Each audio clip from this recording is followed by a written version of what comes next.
Oui, de toute façon, la première des choses, c'est que l'Atlantique, en général, l'Atlantique africain, l'Atlantique latino-américain, l'Atlantique est normalement une zone de paix. C'est une zone un peu exempte de conflits. Alors, à partir de là, le challenge, si vous voulez, c'est de pouvoir maintenir cette paix. Or, quand on arrive en Afrique, cette façade atlantique est adossée à des foyers de tension. Donc la zone de l'Iptako-Gourma avec le Sahel, donc avec la frontière, la triple frontière entre le Mali, le Burkina et le Niger, d'une part. D'autre part, nous avons le bassin du lac Tchad, également avec les 4 pays, avec le Tchad, le Niger, le Cameroun, le Niger, voire même le Bénin aussi qui est voisin.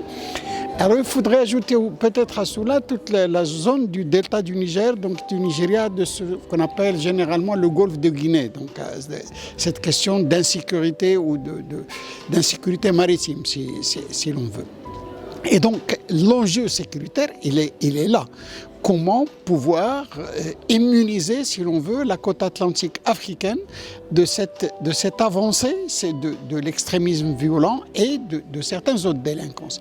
Alors, je parle ici donc, de ce qui est terrorisme, de ce qui est un peu, si l'on veut, les violences qualifiées de politiques.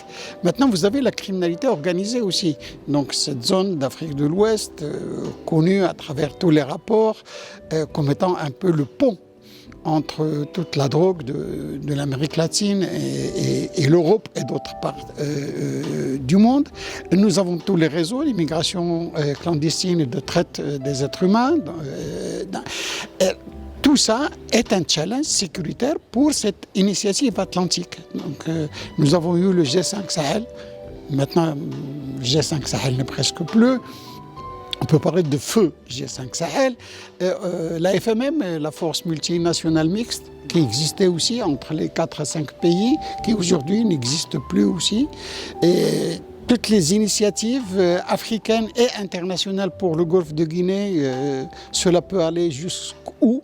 Et donc tout ça, un peu, c'est un défi qui affronte ces pays, qui affronte les 23 pays de l'Afrique atlantique, qui affronte les 13 pays du projet de gazoduc, parce qu'il n'y a pas que le gazoduc, il y a le gazoduc, il y a les câbles sous-marins, il y a tout ce qui peut passer par là. C'est-à-dire, nous avons le projet, il faut le sécuriser aussi, et nous avons surtout aujourd'hui des pays qui sont une frontière entre l'Atlantique et les zones du terrorisme à conserver.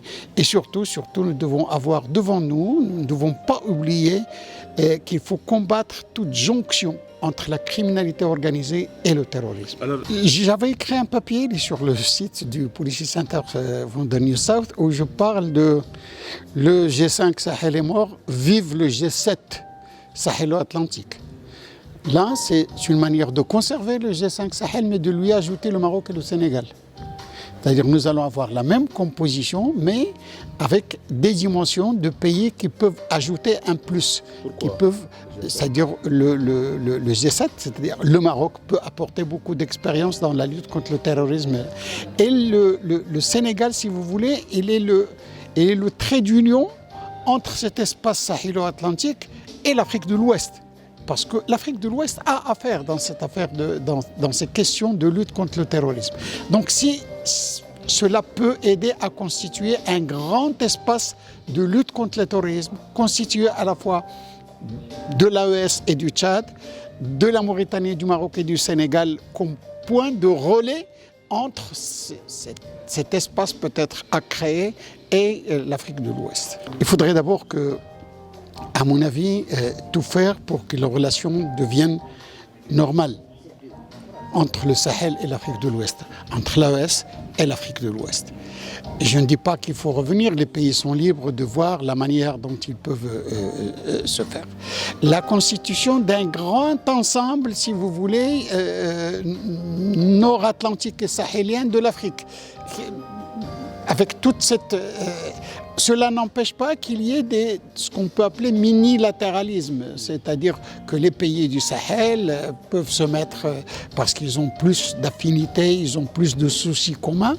Et l'Atlantique Nord, je parle du Maroc, de la Mauritanie, du Sénégal, qui ont aussi des soucis communs, donc tout ce qui est sur migration, tout ce qui est des choses.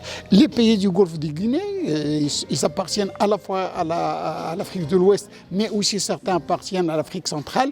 Donc c'est pour ça que j'ai tout à l'heure parlé de reconfiguration.